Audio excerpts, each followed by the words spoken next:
131페이지 15번부터 25강 수업이 시작되겠습니다. 자, 131페이지 15번 주철에서 유동성 악화시키는 원소는 황이 되겠습니다. 이는 인과 황은 철에 들어갔을 때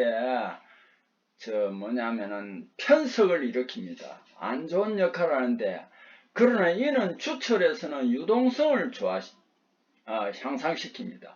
황은 주철에서 유동성도 악화시킵니다. 그리고 황은 고온매짐을 일으키고요. 이는 상온매짐을 일으킵니다. 저온매짐이라고도 하고, 고온매짐은 또한 저결매짐이라고 합니다. TIC, 니켈과 같이 세라믹과 TIC는 여기에 타이타늄은 금속이지만 C와 결합을 하기 때문에 여기에서는 일단 비금속으로, 그러니까 세라믹처럼 처리했고요. 니켈은 금속입니다. 그래서 TIC, 타이타늄하고 탄소가 결합한 것은 세라믹이라고 하고, 니켈은 금속입니다. 이 세라믹과 금속을 결합한 후에 액체 상태에서 열을 가해서 소결을 해서 제조했습니다. 이 굉장히 단단해요. 이거 절삭 공구로 사용하는데, 이 고경도 재료를 뭐라고 하느냐? 세라믹하고 금속은 메탈이죠. 그래서 이걸 합쳐가지고 솔맷이라고 합니다. 세라믹 메탈 솔맷이라고 합니다. 자, 솔맷 합금은 세라믹 메탈 복합 재료 신소재입니다. 여기 이렇게 잘 나와 있죠, 그죠? 자, 그 다음에 두랄루민이 여기에 나왔는데, 여기에 항공기 재료로 많이 쓰이잖아요, 그죠? 알루미늄, 구리, 마그네슘 게 합금인데, 그래서 망간도 들어가요. 그래서 이걸 저는 힌트로 알구마망두라고 외우세요. 알구마망두. 항공기 재료로 중요하게 쓰이는 시오경화성의 대표적인 합금입니다. 또 시오경화에는 자연시오와 인공시오 두 가지가 있습니다. 시오경화는 딴 말로 뭐라고 한다고? 석출경화라고 그랬죠. 자, 여러분 앞으로 시오경화, 석출경화는 알루미늄 합금과 구리 합금에서 많이 나타나는데요. 그 중에서 두랄루민이 가장 대표적입니다. 자, 시오경화, 석출경화로 다시 한번 여기에 설명을 해두었지요. A와 B 금속을 완전히 잘 섞었습니다. 이걸 용체화 처리라고 합니다. 완전 고용한 후 상온까지 천천히 냉각시키는 급냉을 합니다. 그럼 그 합금 성분이 좁은 구역에 과포화가 되어 빽빽하게 들어가 있습니다. 이것을 상온이나 적당한 온도로 방치하면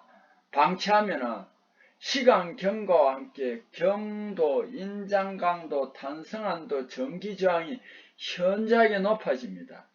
주로 알루미늄 구리 합금, 알루미늄 은 합금, 알루미늄 마그네슘 합금, 구리 베릴륨계 합금에서 많이 나타납니다. 주로 비철금속 합금에서 많이 나타나는데, 그 중에서도 가장 대표적인 시오경합금은 두랄루민입니다. 자, 상태도에 나타난 자기변태점 퀴리포인트입니다. 자기는 퀴리포인트라는 어떤 의미인가 이렇게 됩니다. 자기변태가 나타나는 것을 우리는 자기변태점이라고 합니다.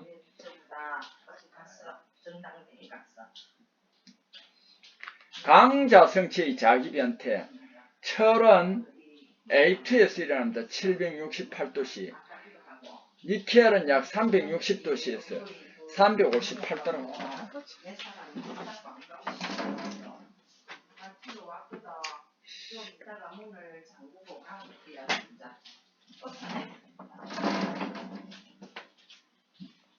니켈 약 358도, 360도, 코발트는 약 1100도씨입니다. 자, 여기에 강자성체는 이렇게 자기 변태점이 나타난다는 거 알아두세요. 자, 132페이지. 도면 표절안에 기입되는 사항에 속하지 않는 것은 해놨습니다. 재질은 어디에? 부품란에 기입합니다. 19번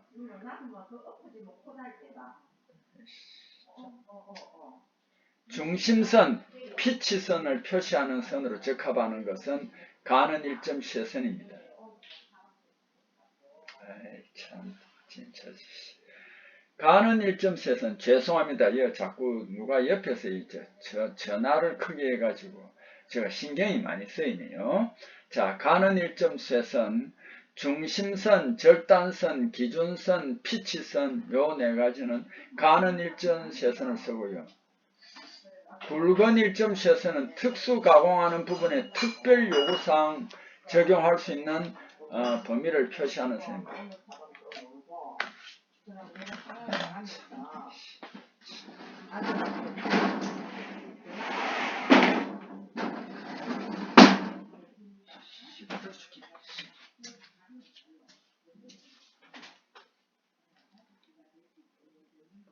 가는 굵은 1점 쇠선은요, 특수 가공하는 부분에 특별 요구사항을 적용할 수 있는 범위를 표시하는 선인데, 이거는 굵은 1점 쇠선입니다.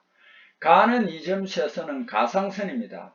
인접 부분 참고할 때 물체 이동할 운동 범위 나타내거나 되풀이하는 도형을 나타내는 선이 가는 2점 쇠선입니다.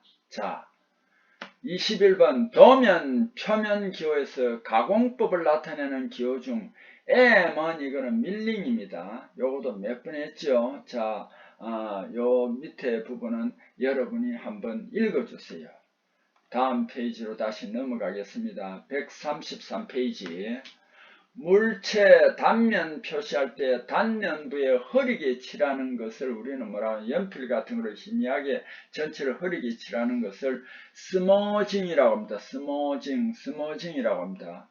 요 그림에서 보니까 요런 부분, 요거는 우리 뭐냐 널링이라고 하고요. 그림에서 요런 부분을 우리 뭐라고 하냐면 해칭이라고 합니다. 스머징, 닿으면 단면 표시하는 한 방법입니다. 단면도에서 복잡한 도형의 내부 형상을 분명하게 할 때 연필로 단면을 얇게 칠하는 것입니다. 도강 뼈대 제조, 이건 립으로 두께 차 있는 곳의 균열을 예방하기 위해서 립으로 이렇게 제조합니다. 자, 25번 도면 지시선 위에 46 파이 20이라고 기입되어 있을 때 적합한 내용은 뭐냐면 이 46은 구멍이 46개라는 뜻이고 파이 20이라는 지름이 20mm라는 뜻입니다. 27번 제도 통칙 그림 1과 같은 단면도에 속한 단면도인 것은 요게 바로 뭐냐 하면은 계단 단면도입니다. 계단 단면도 이렇게 계단으로 되어 있는 계단 단면도입니다. 평행한 2개 이상의 평면에서 절단 단면도 필요 부분만 합성한 후에 나타낸 것을 우리는 계단 단면도라고 합니다. 자, 다음 134페이지로 넘어가겠습니다. 여기 아래 그림은 고로 몸체를 나타낸 것입니다. 노복부에 해당하는 것은 뭐냐 하면 노복부는 3번입니다. 제일 직경이 큰 것을 말합니다. 그러면 제일 위에는 1번이 뭐냐면 노구입니다. 노구를 영어로는 throat라고 합니다. 2번은 뭐냐면 노흉입니다. 셰프트입니다. 3번이 노복 벨리입니다. 벨리. 노복 벨리입니다. 4번이 뭐냐 하면은 보십니다. 이렇게 줄어들었죠. 위에는 뭐냐 하면은 철광석을 넣었는데 이게 이제 그 가스와 반응하면서 이제 부풀어서 나중에 이제 부풀기 때문에 3번까지 갈 때는 부피가 늘어나는 거예요. 이제 여기 3번까지 가서 완전히 녹으면 녹았을 때 부피가 줄어들겠죠. 그래서 보시부가 줄어듭니다. 이 보시부는요, 또 열을 굉장히 많이 받습니다. 자, 이 보시라고 하는 건 영어인데, 일본식 한자로는 조안이라고 한다 하는 거 알아두시고요. 자, 그 다음에 5번. 이거는 합노상이 되겠습니다. 그 다음에 31번. 고로 장입 조업 장치가 구비해야 할 조건에 속하지 않는 것은 이었습니다. 고로에 장입 원료를 장입할 때 조업 속도와는 상관없이 최대한 느리게 장입해야 하는데 이건 아니죠. 조업 속도와 맞춰줘야 되겠지요. 원료를 장입할 경우 가스가 세지 않아야 됩니다. 가스가 세버리면 위로 흩어져 나오겠죠. 적정한 압력이 있어야 가스가 세지 않겠죠. 장치의 개폐에 따른 마모가 적어야 합니다. 장치가 간단하여 보수하기가 쉬워야 한다. 맞겠죠? 자, 33번 고압조업입니다. 이것도 특수조업이죠. 압력을 강하게 해서 하는 조업 효과인데, 이건 출선량이 증가한다. 맞습니다. 코크스비가 감소한다. 맞습니다. 연진이 감소한다. 이게 이제 맞습니다. 노정상 온도가 상승하는 게 아닙니다. 압력을 거기서 딱, 압력을 높였기 때문에 거기서 노정상 온도가 상승하는 건 아닙니다. 고압조업 효과는 연료비가 저하하고요, 노황이 안정되고 가스 압력의 감소가 일어납니다. 자, 이런 것들은 얼마든지 주관식으로 나옵니다. 여기에 세 가지뿐만 아니라 위에가 합쳐가지고 뭐 주로 보통 세 가지를 써라, 네 가지를 써라 하면 그거 이제 실기 시험에는 써줘야 됩니다. 고압조업 장치는 노정상에서 압력을 제어해주는 노정상, 노정이란 노정상에 노정 압력 제어 장치가 있고, 요거 뭐 상세히 설명 못합니다. 균 배압 장치. 압력을 균합해주고 또 어떤 데는 압력을 뽑아주고 이렇게 하는 거. 균 배압 제어 장치를 사용해서 압력을 어떤 데는, 자, 가령 예를 들어 처음에 원료를 넣을 때 압력이 너무 이제 낮아버리면 어떻게 되겠습니까? 팡팡 떨어지면은 그 코크스 같은 게 깨지겠죠. 그 다음에 이게 이제 뭐냐면은 압력을 또 줄여줄 때가 있습니다. 이게 이제 그래서 여기 이제 원료를 넣을 때 하고 이제 여러 가지 상황에 따라서 압력을 균합해주고 배합해주는 그런 균배합 제어 장치가 필요합니다. 자, 그 다음에 수위, 그 용광이 녹았을 때 그 수위 제어 장치가 있습니다. 자, 이건 고압조업 장치고요. 국부 관통유 원인, 이게 뭐냐면은 여기에 이제 철광석을 넣고 코크스를 넣고 밑에서 이제 바람을 불어넣으면 CO 가스는 CO2 가스가 이게 올라오는데, 이 이제 광석이나 코크스에 균일하게 이렇게 이제 통기성이 좋고, 어느 곳에는 통기성이 나쁘고 어느 곳에는 통기성이 좋으면은 이게 그 부분적으로 그 통기성이 좋은 곳을 통해가 왕창 올라가 버리면은 그쪽에 관통이 되면은 그쪽만 녹지 않고 광석이 밖으로 노정으로 나갈 수 있습니다. 이걸 국부관통류, 기술 용어에서는 국부라고 하는데 부분입니다. 국부관통류 원인은 뭐냐면 특정 퉁구에 환원하지 않은 광석이 강화하거나, 그 다음에 슬래그와 선철 성분이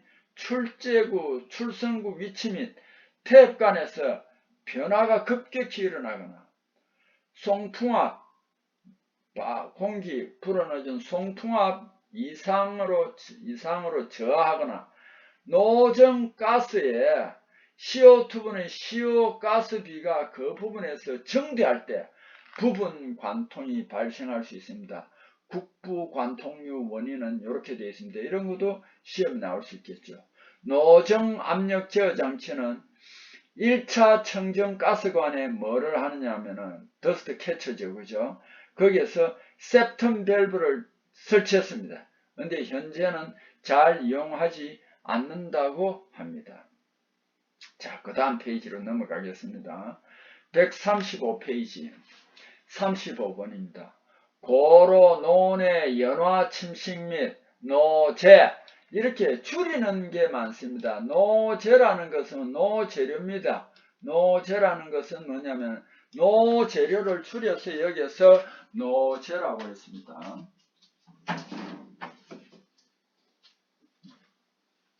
자, 노재료 수명을 단축하는 원소는 뭐가 되냐면 여기에서는 아연이 되겠습니다. 광석 중에 아연 많으면 노의 뇌화물을 침식을 합니다. 그래서 요걸 꼭 이제 그래서 광석 중에 아연이 많으면 안 되겠죠. 그다음 37번 요것도 몇 번 나왔습니다. 고로 노정에서 검출되는 가스 중 제일 높은 성분은 이거는 질소입니다. 고로에서 제일 많이 나오는 노정가스 BFG 가스는 질소입니다. 자, 이게요 실기 시험에도 나옵니다.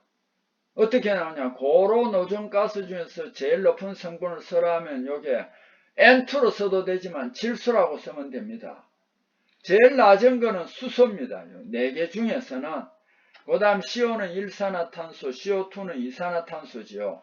요렇게 이제 실기에는 앞으로 가면 이렇게 4개를 1, 2, 3, 4를 쓰라고 나올 거예요. 코크스로는 COG지요, 가스가. 이거는 반대로 수소가 제일 앞에 있고 질소가 뒤에 있고 그 대신 CO2가 아니고 메탄 CH4 CO 요렇게 4가지가 됩니다. 요런 것은 실기시험 칠 때 반드시 하나를 쓰는 경우도 있었지만은 4개를 쓰는 경우도 있을 거예요. 난이도를 쉽게 하려면 하나로 쓰라 할 거고 난이도를 높이려면 그 한 4가지를 순서대로 쓰라 이렇게 할 거예요. 고로 장인물 변화 고로 장인물, 고로에 이제 철광석하고 코크스를 넣었죠. 제일 위에서는 제일 늦게 밑에서 이제 열이 올라오잖아요. 그럼 예열이 됩니다. 제일 위에서는. 그 다음에 이제 예열이 되고 나면 어떻게 되느냐? CO 가스가 철광석의 산소를 빼갑니다. 환원이 됩니다. 그러면 그 철광석이 해면 처리돼요. 그럼 거기에 또 떨어지면 가탄이 됩니다. 탄소를 흡수합니다. 그렇게 해서 맨 밑에 가면 융해 또는 용해라고 녹아버립니다. 자, 39번 고로 풍구 설치하는 거, 풍구 수준면에서 장입 기준선까지의 용적, 이걸 우리는 유효 내용적이라고 한다. 유효 내용적이라고 한다. 이 밑에 유효 내용적에 대한 설명은요, 그 실질적인데 조금 어려워요. 그래서 여러분은 유효 내용적 이걸만 실기시험 칠 때 유효 내용적이 뭐냐 이렇게 물으면은 고로 풍구 수준면에서 장입 기준선까지의 용적이다. 이렇게만 써도 됩니다. 전 용적은요 노바닥에서 노구까지 용적입니다. 그냥 내용적이라는 것은 출성구에서 장입 기준선까지 용적이 되겠습니다. 자, 요런 거. 그래서 여기서 제일 중요한 거는 이 유효 내용적입니다. 근데 어떤 게 실기시험에 나올지는 몰라요. 자, 산업재해 원인을 교육적, 기술적, 작업관리상 원인으로 분류할 때 교육적 원인이 아닌 것은 안전수칙 잘못할 때 이거는 잘못 알고 있을 때 이게 교육적 원인이 아니죠. 수칙을 잘못 알고 있는 것은 뭐냐면은 작업관리상이나 기술적 그게 되겠죠. 교육적 산업재해 원인은 여기 나와 있네요. 안전의식 부족, 안전의식 오해, 그 다음에 훈련, 그 다음에 부족과 미숙, 작업 방법, 교육 불충분, 유해 위험 작업 교육 불충분. 예, 이제 교육 불충분이 될 때 그렇습니다. 자, 여기에서는 생각보다는 조금 까다로워요. 그래서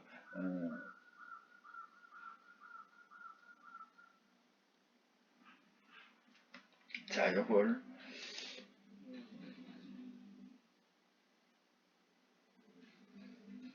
이게 조금 제가 조금 고려해 볼 문제인데 교육적 원인에 해당하는 것입니다. 원인에 해당하는 것입니다.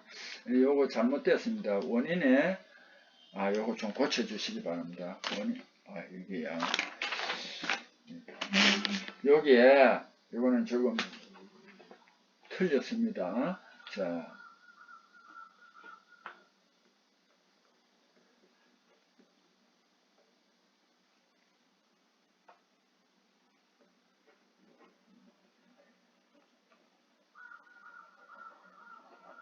교육적 원인인 것은입니다. 교육적 원인인 것은입니다.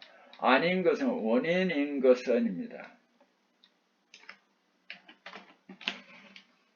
아닌 것은 아니죠. 자, 그러니까 봅시다. 안전수칙 오해, 잘못 알았을 때, 이것도 안전의식 오해에 해당합니다. 그래서 이제, 이런 것은, 작업 방법, 교육이 다 들어가야 되죠. 훈련. 근데 여기는 작업 준비 불충분, 생산 방법 부적당, 작업 지시 부적당, 요거는 이제 교육적 지혜 방법이 아니다.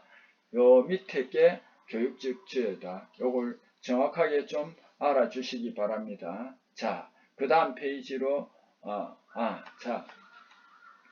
그 다음 페이지로 넘어가겠습니다.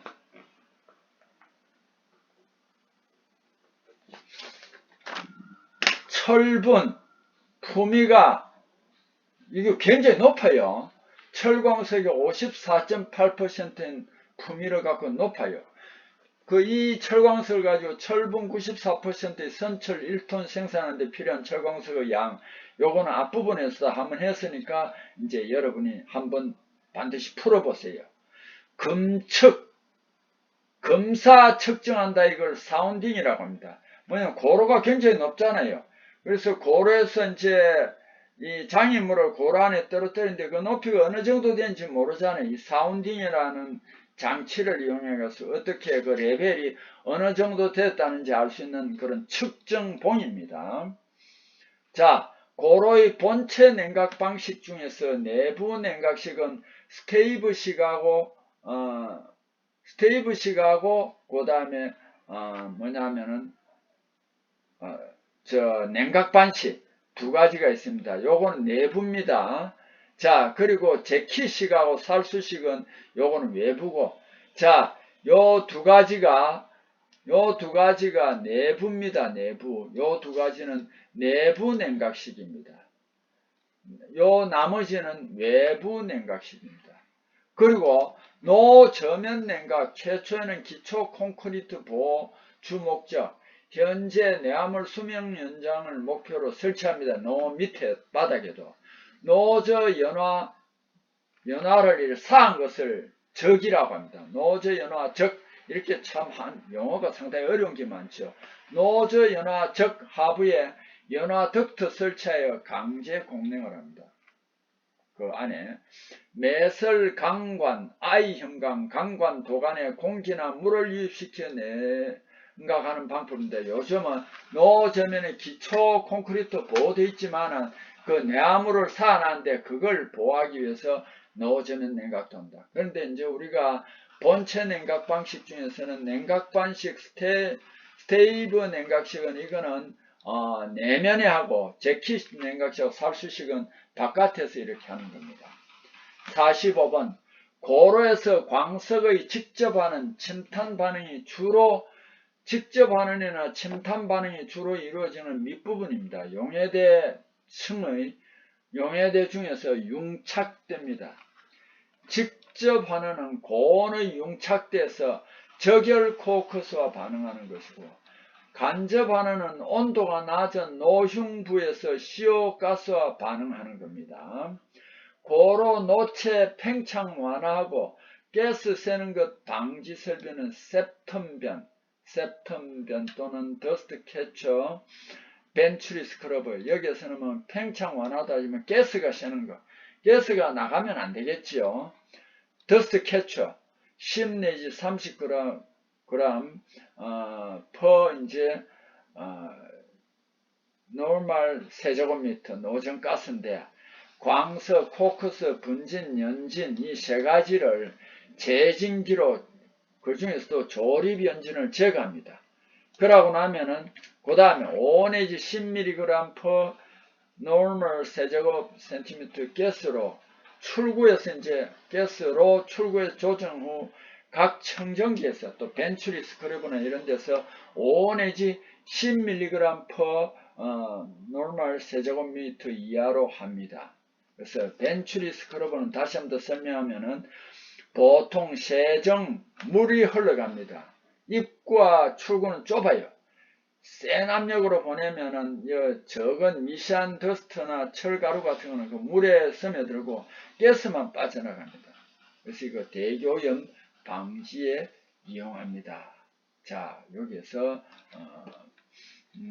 더스트 캐처하고 벤츄리 스크럽을 다시 한 번 더 설명했으니까 여러분 이제 몇 번 들었으니까 잘 이해해 주셨으리라 믿습니다.